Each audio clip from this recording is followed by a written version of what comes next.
Hi, this is Andre. This is the second video in a series looking at using a live looping performance recording as the foundation for production in a digital audio workstation.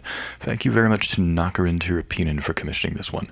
In the first part, we looked at how to take a recording of an off-the-cuff improvisation and configure it so that the digital audio workstation would actually find out its tempo, the tempo in that performance, and then adapt itself so that we could see bars and beats off of that original performance, even if it wasn't originally played synchronized to anything. This is the second installment, and what we have here is a piece that I cooked up based off of the original improv. So the edits of the improv are up here on track 1. And everything under here is additional instrumentation that I added afterwards. So we're going to go through and talk about a lot of this stuff, but before we do that, let's just have a listen. So I'm going to play the finished produced tune that I built off of the source improvisation. Here we go.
Alright, so all of this started, as I say, with the original improv that we took a look at in the previous video. If you don't recognize a lot of what we had in the previous video, it's because I didn't use much of what we were looking at in that video. There were a couple of spots that we spent a lot of time working on, and I ended up not using that spot in the production. I'm soloing the EDP track, and let's just have a quick listen to just the EDP by itself.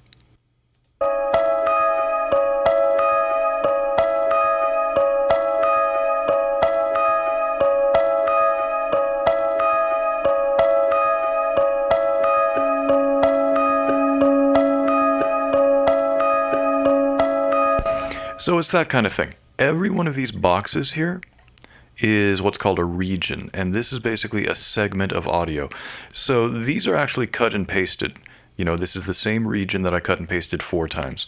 And there's a fair amount of cutting and pasting going on in this tune, and it's mainly when I wanted to have parts from the original improv basically repeat or last for longer periods of time than they did when I originally recorded them. So that's what's happening there. If we move forward a little bit, this looks like a continuous chunk. Let's have a quick listen to that.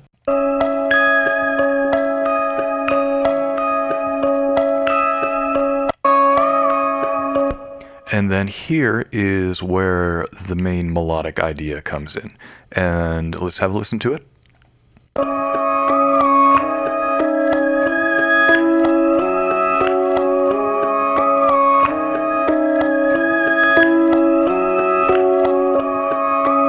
Yeah, that was just part of the original improv, and I ended up liking that and using that as a foundation for this whole production. So I cut and pasted that so that it would repeat a few more times. Then this is that melody played in reverse, and this was actually reversed during the original improv performance.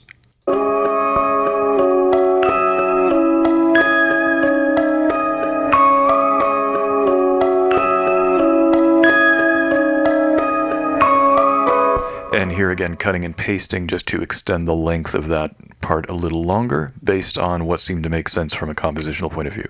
If we come over here, can I get this out of the way? Yes, I can get it out of the way. Fantastic. If we come over here, this is the channel strip for the Echoplex solo performance, which has now been highly edited.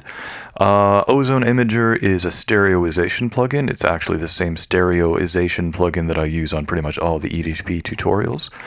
Channel EQ was just used to rein in a couple of frequencies on the EDP that were a little annoying. This is a software emulation of an LA2A compressor. Purest Gain, there are two instances of it here. Purest Gain is an Air Windows plugin, and I basically have this in here because I don't like automating the actual volume knob on a channel strip. I don't like automating this. I always feel like I'm tying my hands. So it might be kind of silly, but what I prefer doing is putting a gain plugin on the channel strip and then automating the output level of the gain. I just feel a lot better knowing that I can still adjust the master channel without having to undo some automation if I have to. A little strange, but hey, that's me. This is another compressor emulation. This is an emulation of an SSL bus compressor. Aura is another Air Windows plugin, and this does very interesting things as far as high frequencies and presence that are based strictly on overtones of the original sample rate or the original frequency. I don't really know. Chris Johnson at Air Windows is a total mad scientist genius, and I don't pretend to know much of what he talks about. I just know that this stuff sounds great. What we have here are 3 bus sends, and these are 3 different reverbs. So at different points in time, the EDP solo track is being sent to various combinations of these 3 reverbs. And at different points within the track, I automated this so that there was more or less reverb happening throughout.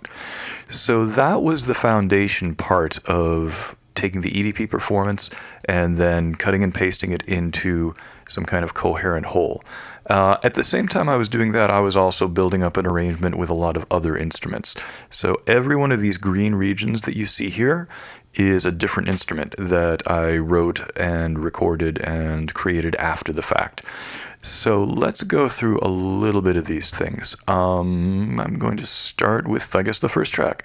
Don't remember what this is. Let's see.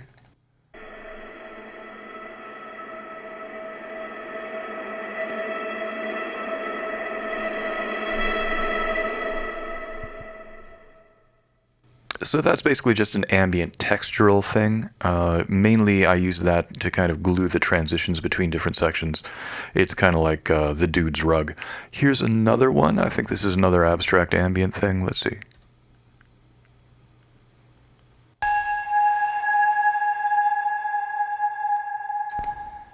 That is both very abstract and very ambient. So things like that I find helpful just to kind of mark the passages from one section of a tune to another.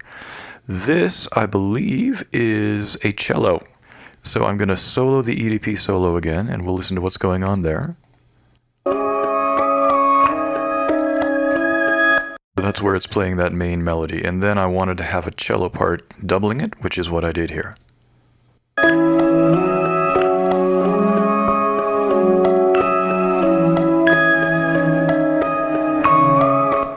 gradually gets a little louder as it goes on.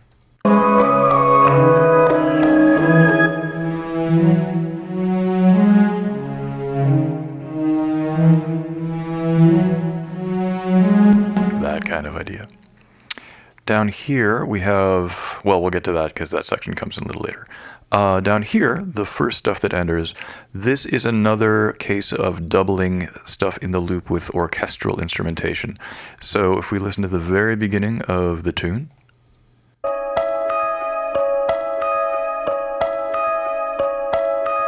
there's that sort of three-note na na na, sorry for my singing, that three-note motif that repeats a lot. So I thought it would be nice to double that with some pizzicato orchestral instruments. So I will solo those along with the EDP.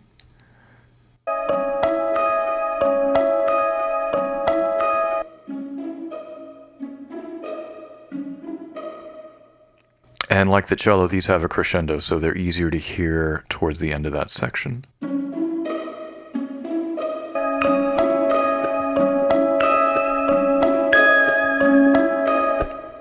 That kind of thing. And the pizzicato parts just happen on the intro. They cut out when the main melody comes in. I don't remember what this is. What is this? Right, so that's a hand pan, a percussion instrument.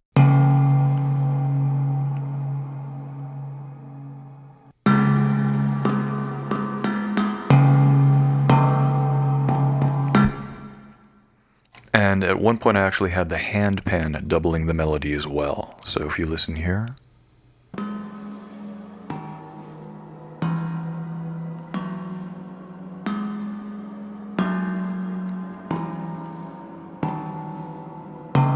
It doesn't necessarily sound like a lot by itself, but when we bring the EDP part back in, let's have a listen.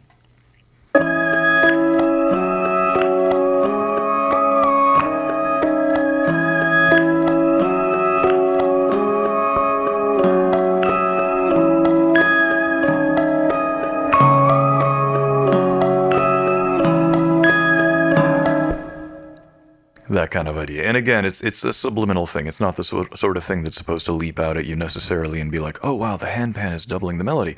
But it kind of helps reinforce the melody, in my opinion. Okay, now we get to this fun stuff. This is kind of the climactic section, and I could not resist going full-on Hollywood epic orchestral stuff. So these are strings.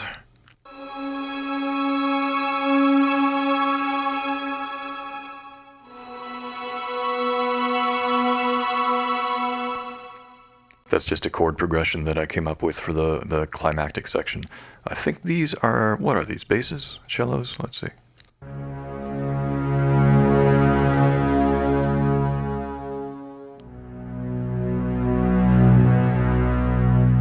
Something like that. And then this, I believe, is just a kind of standard issue fat synth bass.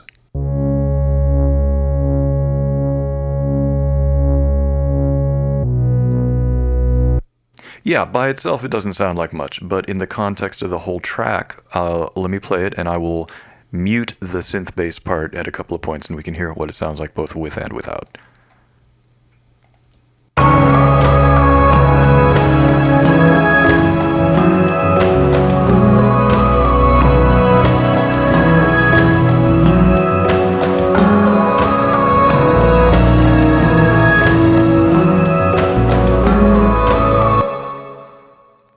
So again, it's the kind of part that you don't necessarily hear and say, oh wow, listen to that synth bass. But if you mute it, if it's not in there, then you can really feel that the bottom kind of falls out of the arrangement. A couple of other instruments going on here. These are 2 tracks of epic percussion.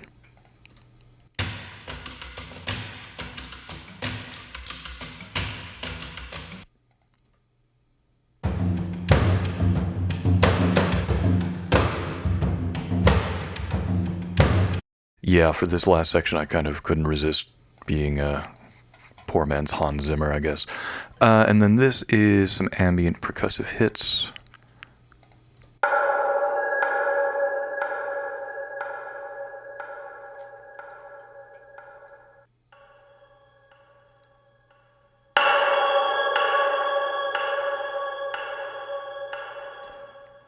And again, similar to some of these other parts we looked at up top, that's just functionally a way to kind of mark different sections and kind of ease the transition from one section into another. What else to say about this? Oh, we should talk about the fade out here, because this was kind of interesting. I highlighted this region in red. We're back to the original EDP solo track. I highlighted that region in red because I wanted to be sure I could find it when I was editing. This is where I started doing some windowing in the original improv performance.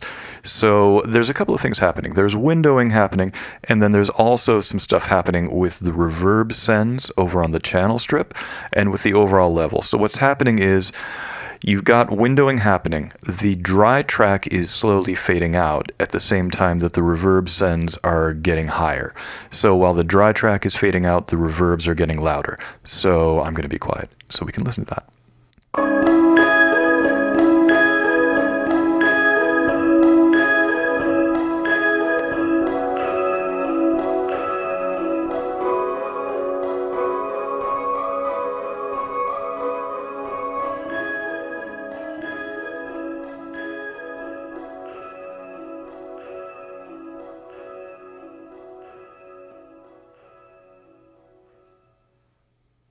And if we look at the automation for that track, you can see that is one of the reverb sends. You can see it gets way up high towards the end. This is a second reverb send and a third reverb send. And meanwhile, the gain plugin is going the opposite direction. So the dry signal fades out as the reverb sends get louder. So that is one of an infinite number of possible results you could come up with using a original improv as the foundation for a production. There's always a different direction you could go, always different possibilities to pursue. This is the particular path I wandered down, and this is what I found at the end of the path. Thank you so much again to Nakarin Teerapenun for commissioning these two videos, and thank you, as always, for tuning in. I really appreciate it, and I will be back very soon. Talk to you guys later. Bye-bye.